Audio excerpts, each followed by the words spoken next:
요한복음 3장 1절 2절 말씀 우리 함께 읽겠습니다. 그런데 바리새인 중에 니고데모라 하는 사람이 있으니 유대인의 지도자라. 그가 밤에 예수께 와서 이르되 랍비여 우리가 당신은 하나님께로부터 오신 선생인 줄 아나이다. 하나님이 함께 하시지 아니하시면 당신이 행하시는 이 표적을 아무도 할 수 없음이니이다. 굉장히 재밌는 얘기를 하는 거예요. 요한복음 2장에 보면은 가나 혼인잔치 첫 번째 표적부터 시작해서 예수께서 몇 가지 표적을 행해요. 그걸 보고 사람들이 많은 반응을 해요. 그런데 니고데모는 거기서 한 차원 더 나갔습니다. 이것이 니고데모가 가졌던 굉장히 놀라운 거예요. 오늘 말씀을 묵상하다 보면 이런 질문을 하게 됩니다. 나는 삶에서 일어나는 사건을 어떻게 해석하며 그 해석은 나를 어디로 이끌고 있는가? 우연히 살아왔다고 생각하십니까? 우연이라고 생각하십니까? 우리 만남은 우연히? 우연은 없어요. 사람들이 우연이라고 생각하는 것은 사람들의 머리로 계산하지 못할 뿐이지, 예상하지 못할 뿐이지, 하나님의 관점에선 우연은 없습니다. 하나님의 섭리와 하나님의 계획이 있어요. 그런데 사람들이 우연이라고 생각하다 보니까 뭘 안 찾습니까? 그 삶의 의미를, 그 사건의 의미를 찾지를 않아요. 그 사건의 의미를 찾아가다 보면 반드시 만나는 것이 그 사건을 나에게 허락하시고 그 사건을 만나게 하시고 때때로 그 사람을 만나게 하신 하나님의 뜻을 발견할 수 있어요. 니고데모는 이런 면에서 굉장히 탁월한 사람이었습니다. 자, 이런 관점으로 다시 읽어볼까요?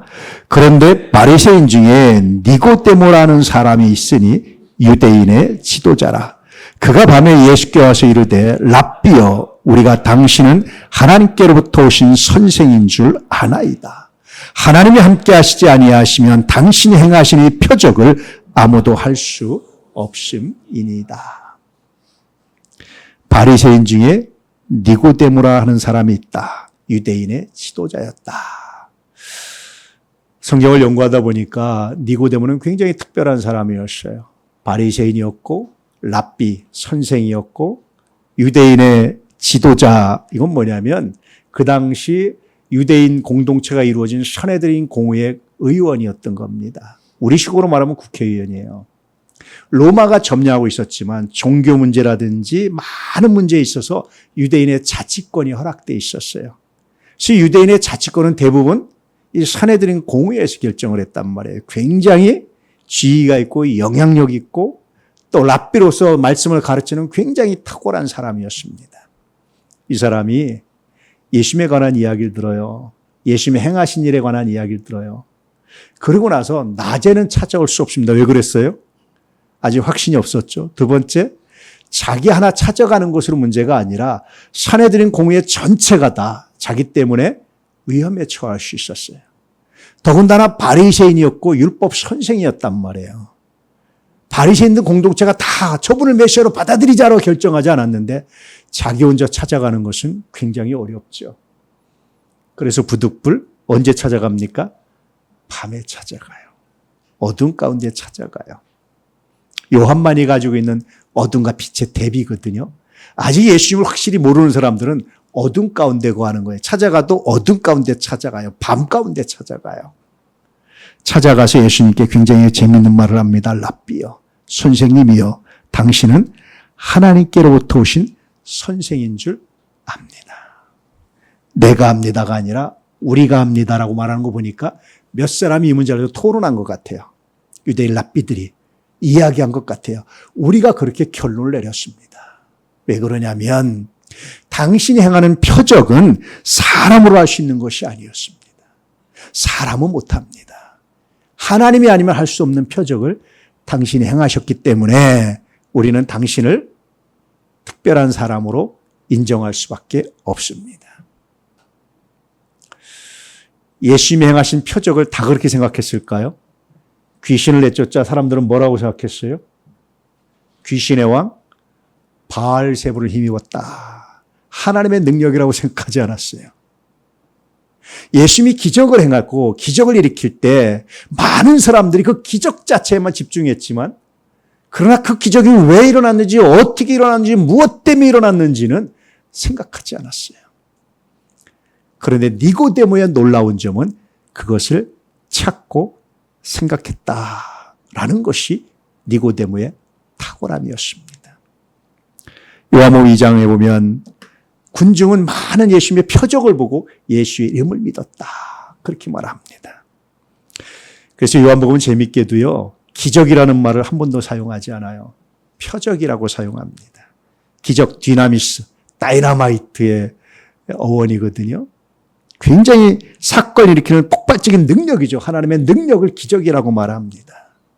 기적을 본 사람은 너무나 많아요.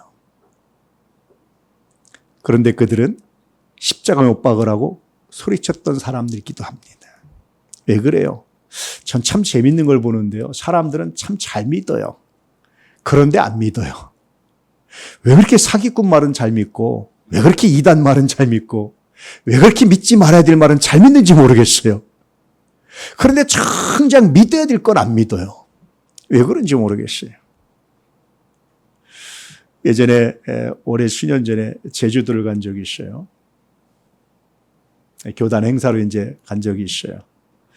여행을 이제 이렇게 하는데 관광버스에 이제 판매하는 분이 아주 막 이제 이렇게 설명을 했어요. 많은 사람들이 이렇게 혹해가지고 막 이렇게 카드를 긁으시는 거예요.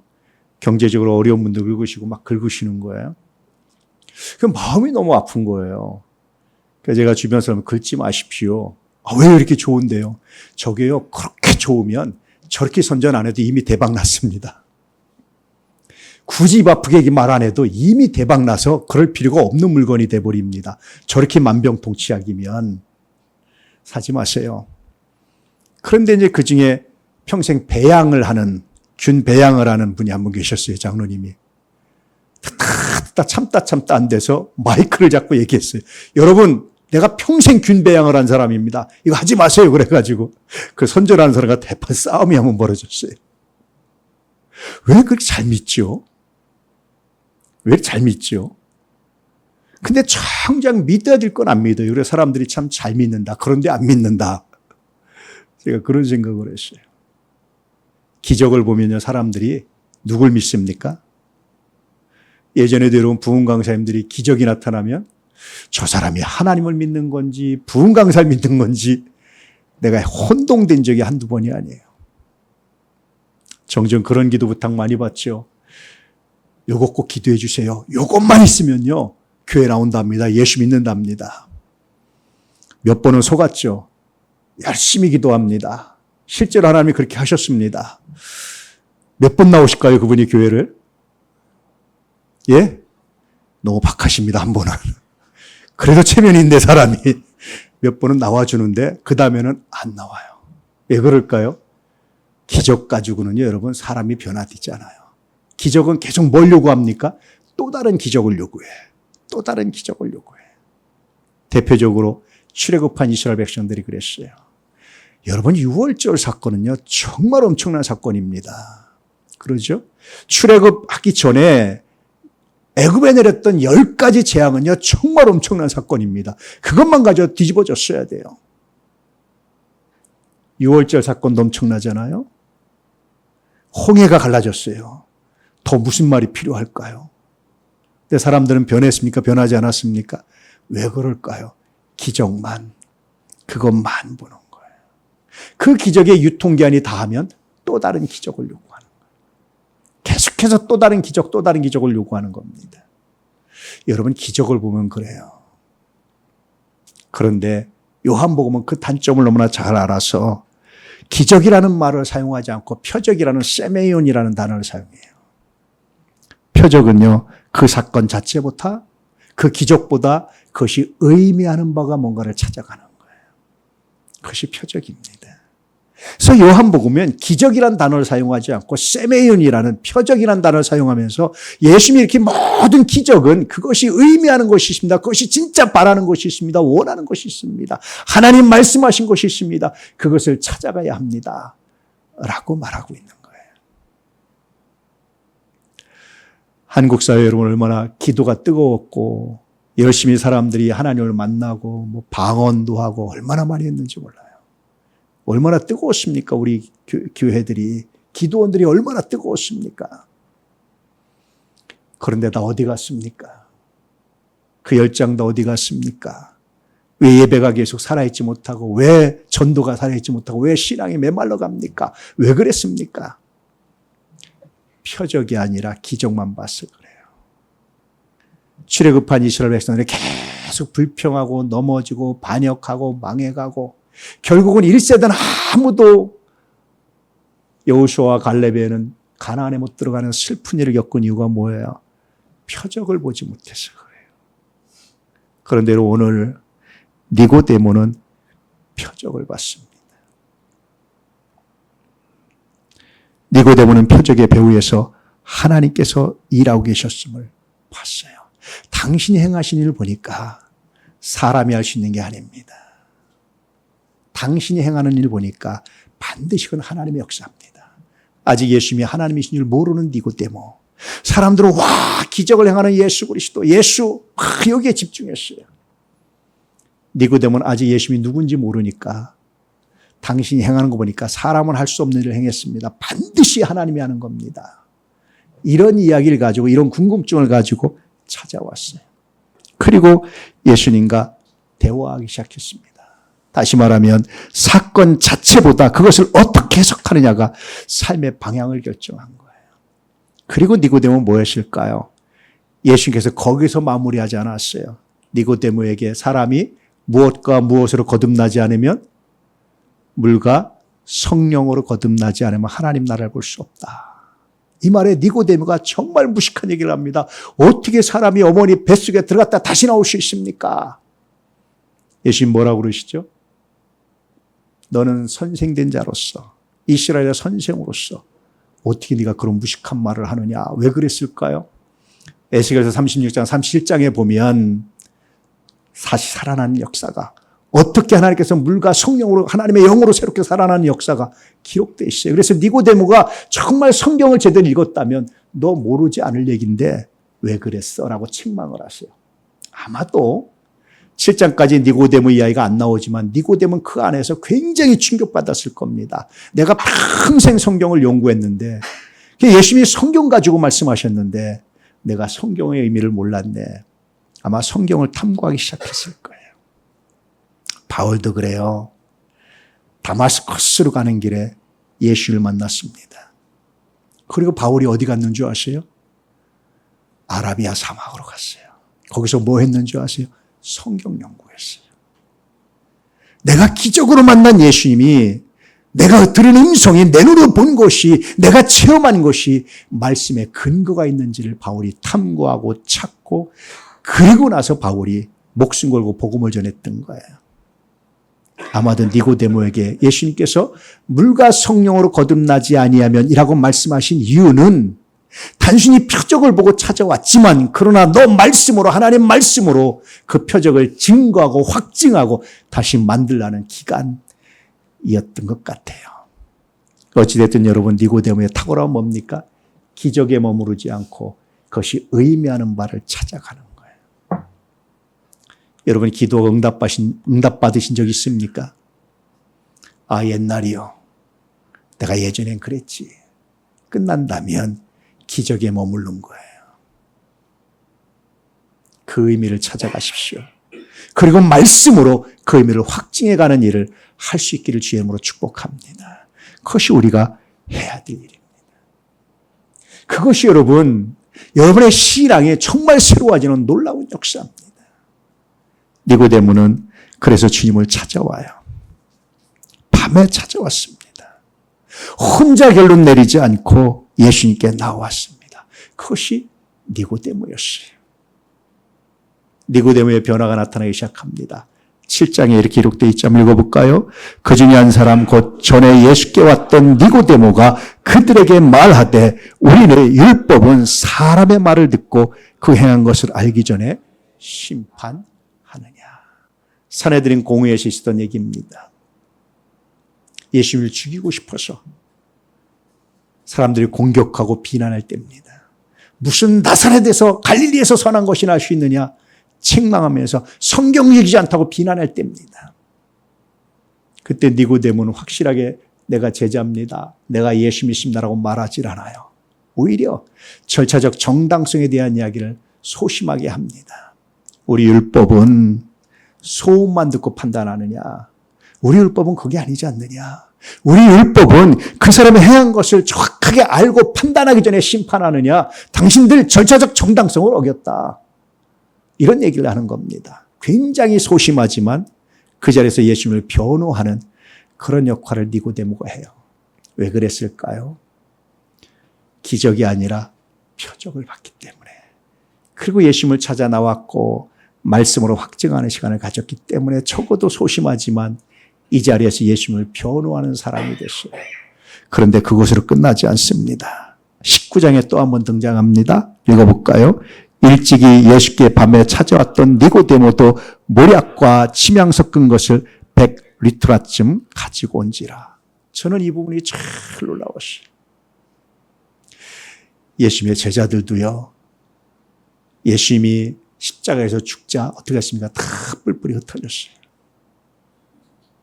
부활하기 이전입니다. 그런데 니고데모와 아리마대 사람 요셉은 예수님의 장례를 준비했어요. 그리고 100리트라라는 게 대략 한 33kg 정도인데 이게 어느 정도냐면요, 왕이나 아주 존귀한 사람의 장례를 치를 만큼 할 때 그 양입니다. 니고데모는 예수님의 장례를요, 왕으로 예우하는 거예요. 다른 사람은 다 떠날 때 이제 끝났다. 그렇게 열심히 예수님이 가르쳐준 제자들조차 다 뿔뿔이 흩어지고 떠났을 때, 이게 무슨 일인지 몰랐을 때, 심지어는 부활하신 예수님을 엠마오로 가는 제자들은 몰라볼 정도로 전혀 기대하지 않았어요. 이제 끝났다라고 생각했대. 그때 니고데모는요, 오히려 사람들이 외면한 그 순간에 왕에 준하는 예우를 하면서 예수님의 장례를 준비해요. 왜 그랬을까요? 많은 사람들이 신앙을 버립니다. 어떤 사람들은 가나안 신자가 돼요. 교회는 이래서 저래서 그럽니다. 어떤 사람은 유튜브에 보니까 하면서 또 따라가는 사람도 있고 많은 사람들이 있어요. 왜 그럴까요? 기도에 많은 능력도 응답도 경험하고 하나님 말씀이 살아있는 것도 경험했지만 마치 돌밭처럼, 마치 가시떨기밭처럼 좀 지나다가 다 사라져버렸습니다. 앞에도 말씀드린 것지만 여러분, 기적과 감동은 유통기한이 있어요.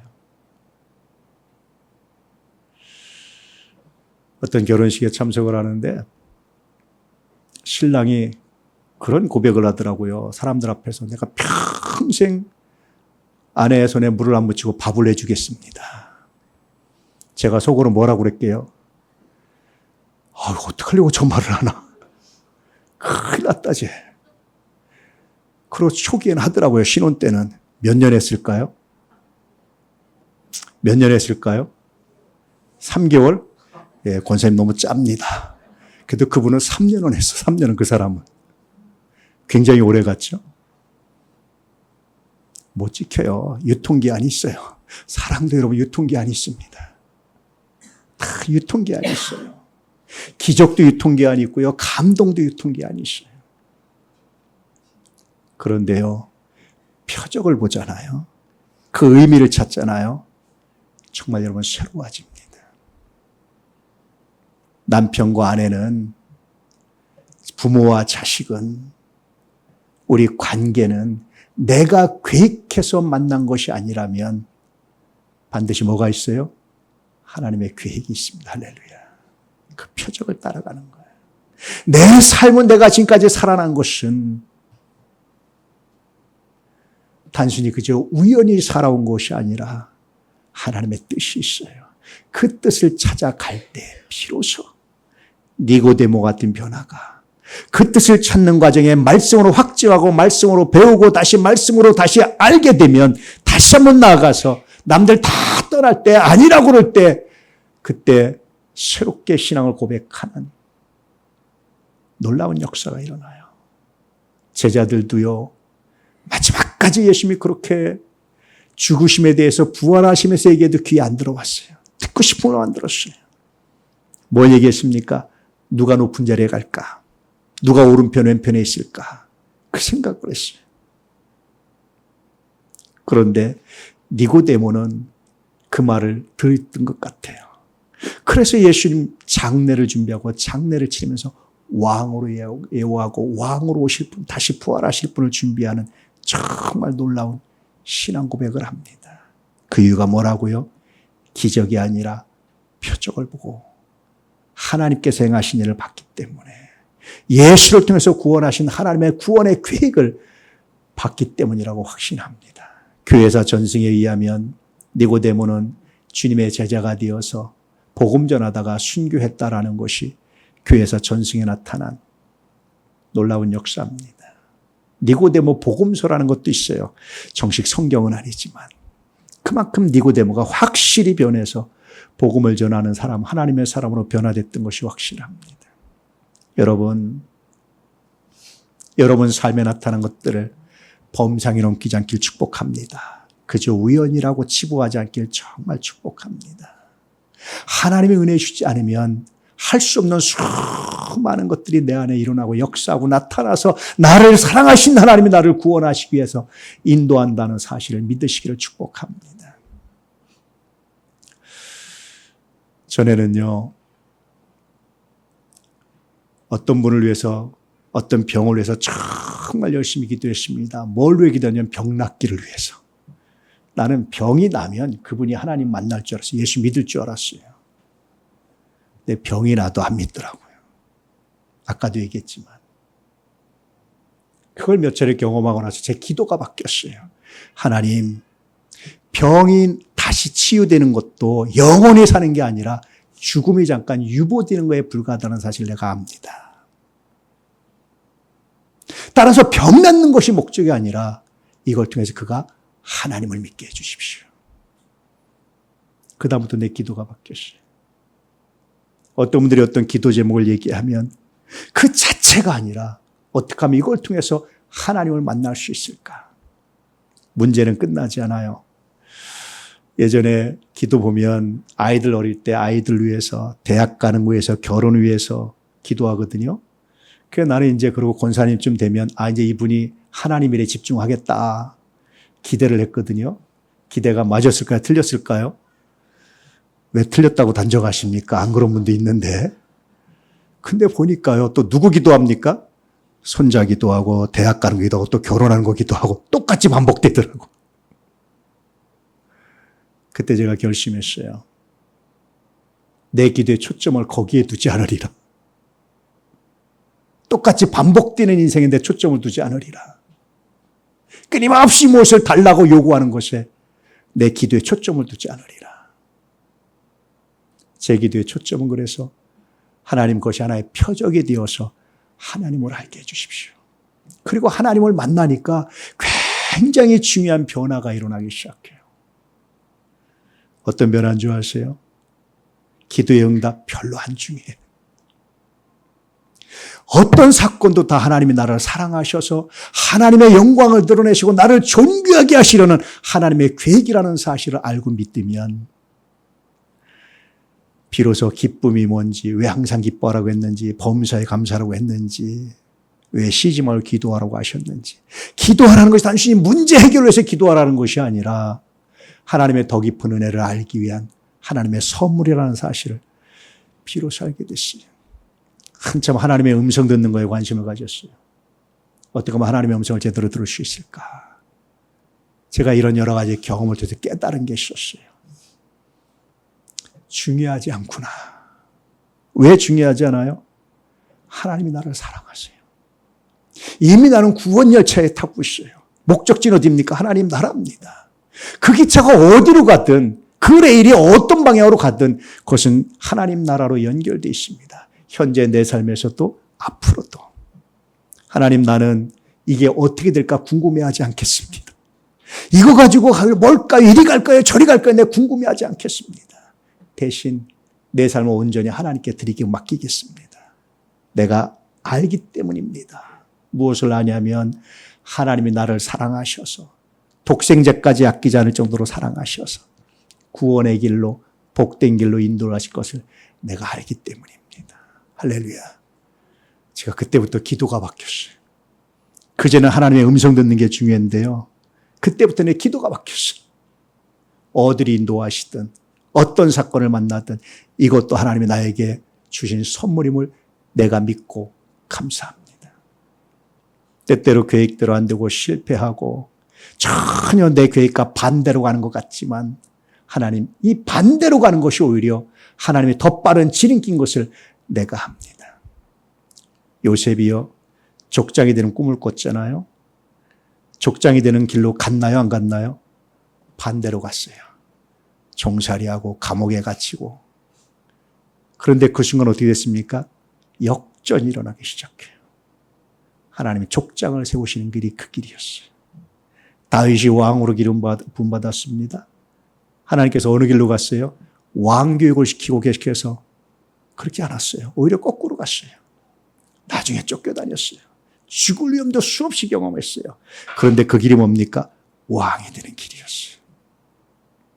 내 계획은, 내 생각은 이건 요런 방향으로 가야 성공이라고 생각하는데 그렇게 되길 끊임없이 기도했는데 돌아보니까 하나님의 생각이 내 생각과 다르다라는 말씀을. 그리고 확실히 아는 것은 나는 이 길이라고 생각하지만 하나님이 이 길로 인도하신다면 이 길이 지름길이라는 사실을 어떻게 알았을까요? 기적이 아니라 표적을 따라가면. 할렐루야. 단순히 눈앞에 있는 사건이 아니라 변화가 아니라 그것을 역사하신 하나님의 뜻을 따라가면 그 안에 반드시 드러나는 것이 하나님의 사랑이었고 하나님의 은혜였습니다.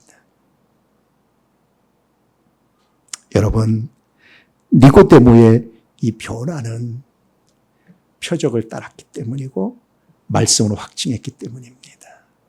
그렇게 그는 예수를 만났고 그 만남에 깊이를 더했고 누구도 하지 못했던, 제자들조차 다 하지 못했던 그 일을 니고데모는 하면서 그는 주님의 제자로, 하나님의 사람으로, 성경에 딱 3번 이름이 기록되어 있지만 그것도 요한복음에만 기록됐지만 그러나 정말 위대한 신앙의 발자취를 남겼던 니고데모, 니케데모스, 그 니고데모를 묵상하면서 여러분도 그렇게 하나님을 만나가시기를 축복합니다. 인생이 내 뜻과 다를 때 많죠. 계획이 어그러질 때 많죠. 틀려질 때 많죠. 두려워하지 마세요. 하나님 여러분을 사랑하십니다. 가장 귀한 길로 인도하십니다. 어그러진 같지만 지름길입니다. 할렐루야. 꼭 그렇게 고백하세요. 하나님, 이게 지름길이군요. 하나님, 이게 지름길이군요. 지름길로 인도하신 하나님을 믿고 감사하고 어떤 상황에서도 눈동자처럼 보하시는 하나님을 내가 믿기에 이 상황에서 두려워하고 염려하지 않고 그저 감사하며 기도하며 찬양하며 나아가기 원합니다. 바울과 실라가 복음 전하기 원했습니다. 그런데 오히려 빌립보에서 감옥에 갇혔어요. 사형수들이 갇히는 감옥에 갇혔어요. 밤쯤 돼서 깨달았어요. 그래서 그들이 찬양하기 시작했습니다. 옥문이 열렸습니다. 세계 최초의 자동문이 나왔습니다. 그리고 비로소 복음이 확장되기 시작했어요. 감옥에 갇히고 죽을 환경에 처했는데 오히려 그것이 지름길이었던 겁니다. 할렐루야. 그런 이야기는 너무 많아요, 성경에. 그런 이야기는 우리의 삶에 너무 많습니다. 이렇게 수없이 말씀하시도 불구하고 내 계획대로 안 됐다고, 내 뜻대로 안 됐다고, 내 기도대로 안 됐다고 절망하시렵니까? 그러지 않기를 축복합니다. 신앙은요, 점점 깊어질수록 굉장히 중요한 변화가 하나 일어나는데 나를 내려놔요. 예수님 말씀에 의하면 자기를 부인해요. 내 오름을, 내 정의를, 내 생각을, 내 계획을 자꾸 내려놔요. 자기를 부인해요. 왜 그러냐면 내 오름이 아니라 하나님께서 이끌어 가시는 일이, 내가 원하는 것이 아니라 하나님께서 이끌어 가시는 길이 복되다는 사실을 알게 되기 때문에 그렇습니다. 이제 여러분의 오름, 여러분의 방법, 이건 이래야 돼 라는 생각이 든다면 하나님, 내가 아직 멀었군요. 내가 나를 부인하지 못하고 있군요. 내가 하나님을 온전히 신뢰하지 못하고 있군요. 이 시간 내려놓겠습니다. 고백하며 주 앞에 서셔서 니고데모처럼 그 표적을 따라가며 그리스도 예수와 함께하는 놀라운 삶이 되시기를 주 예수의 이름으로 축복합니다. 할렐루야. 정리해드립니다. 그는 표적을 보았고 그 의미를 찾았으며 예수님께 나아갔습니다. 기적을 본 사람은 놀람에 멈추기도 하지만 표적의 의미를 읽은 사람은 반드시 예수님께 나아가고 그리스도와 함께 영생의 기쁨을 누리게 되어 있습니다. 축복합니다. 이제 표적을 읽으며 예수님께 나아가 삶으로 믿음을 증언하는 복음 전도자가 되시기를 주님의 이름으로 축복합니다. 할렐루야. 메시지 우리 함께 읽죠. 표적의 의미를 읽고 예수님께 나아가라. 그러면 믿음은 삶의 증언이 될 것이다. 아멘.